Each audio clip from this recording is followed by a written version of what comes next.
ಇರಬೇಕಾದವರು ಈಗ ಯಾಕೆ ಸೊಸೆಗಳಿಗೆ ಹರಿಹರ ಬ್ಯಾಲೆನ್ಸ್ ಮಾಡೋದ್ರೊಳಗೆ ಅಲ್ಲಿ ಶಿವಭೇದ ವಿರೋಧ ಇಲ್ಲಿ. ಅವ್ರು ಏನು ಹೇಳ್ತಾರೆ ನೋಡೋಣ. ಈ ಹೆಂಡತಿ ಪಕ್ಷಾಂತರಿ ಅನ್ನೋದಕ್ಕೆ ಅಲ್ಲ, ಪಕ್ಷಾಂತರಿ ಅಲ್ಲ ಅಂತ ನೀವು ಹೇಗೆ ಹೇಳ್ತೀರಿ ನೋಡೋಣ. ನಮ್ಮ ಈ ದಿನದ ವಿಷಯನೇ ಹೆಂಡತಿ ಅಂತಾನೆ, ಅದು ಮುತ್ತು ಅಂತಾನೆ ಹೇಳ್ತಾ ಸಾಬೀತು ಮಾಡಬೇಕು, ಮಾಡ್ತೀವಿ ಕೂಡ. ಪಕ್ಷಾಂತರ ಆಗೋಂಥದ್ದೇನಿಲ್ಲ, ಗಂಡನೇ ಪಕ್ಷಾಂತರ ಮಾಡ್ಕೊಂಡು ಬಿಡ್ತಾನೆ. ಆ ಸಮಯಕ್ಕೆ ಅವನು ಆರಂಭದಲ್ಲೇ ಹೇಳ್ಬಿಡ್ತಾನೆ, ಅವಳ ಮನೆಗೆ ಬಂದ ತಕ್ಷಣ, ಮನೆಗೇನು ಬೆಳಗಿದೆ ಇಂದು ನೀ ಬಂದು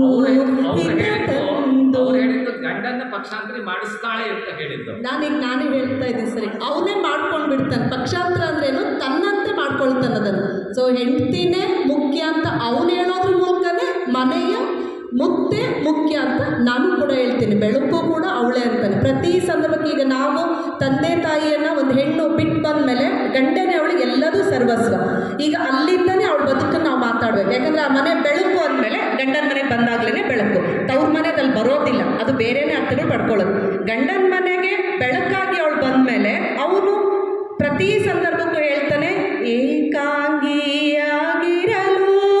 ಕೈ ಹಿಡಿದೆ ಜೊತೆಯಾದೆ, ತಾಯಂತೆ ಬಳಿ ಬಂದು ಆಧರಿಸಿ ಪ್ರೀತಿಸಿದೆ, ಬಾಳಲಿ ಜೊತೆಯಾಗಿ ನನ್ನೀ ಬದುಕಿಗೆ ಬೆಳಕಾದೆ, ನನ್ನೀ ಮನೆಗೆ ಬೆಳಕಾದೆ. ಪ್ರತಿ ಸಂದರ್ಭಕ್ಕೂ ಅವಳೇ ಬೆಳಕು ಅಂತ ಅಲ್ಲಿಂದ ಮುಂದೆ ಕೇಳ್ಕೊಳ್ತಾ ಹೋಗ್ತಾನೆ. ತಾಯಿ ಜೀವನ ಬದುಕು ಕೊಡ್ತಾಳೆ, ಆ ಬದುಕಿಗೆ ಮುನ್ನಡೆಸ್ಕೊಂಡು ಮತ್ತಷ್ಟು ಬೆಳಕನ್ನು ಕೊಟ್ಕೊಳ್ತಾ ಜೊತೆಯಾಗಿ ಅರ್ಧಾಂಗಿಯಾಗಿ ಹೋಗೋಳೆ ಹೆಣ್ಣು.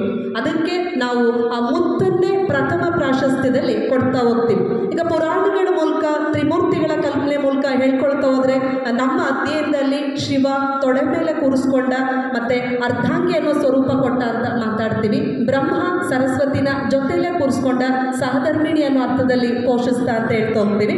ಇನ್ನು ಅದರ ಆಚೆಗೆ ವಿಷ್ಣು ಇನ್ನೊಂದಷ್ಟು ಹೆಜ್ಜೆ ಮುಂದಕ್ಕೆ ಹೋಗಿ ಹೃದಯದ ಬೆಳಕೆ ಅವಳಾಗಿ ಎದೆಯಲ್ಲಿ ಆಸನ ಮಾಡಿಕೊಟ್ಟ ಅಂತ ಹೇಳ್ತೀವಿ. ಆದಮೇಲೆ ಮುತ್ತಿಗೆ ಎಷ್ಟು ಮಹತ್ವ ಇರ್ಬೋದು, ಅದರ ಗತ್ತೇನಿರ್ಬೋದು. ಈಗ ಈ ಮುತ್ತಿನ ಸಾಲಲ್ಲೇ ಕೂತಿರೋ ಮಹನೀಯರನ್ನ ನೋಡಿದ್ರೆ ನಿಮಗೆ ಗೊತ್ತಾಗ್ತಿರುತ್ತೆ. ಸಾಬೀತು ಮಾಡೋದು ಅಂತಲ್ಲ, ಸತ್ಯವನ್ನೇ ಮತ್ತೊಮ್ಮೆ ಹೇಳ್ತಾ ಹೋಗೋದಷ್ಟೇನೆ.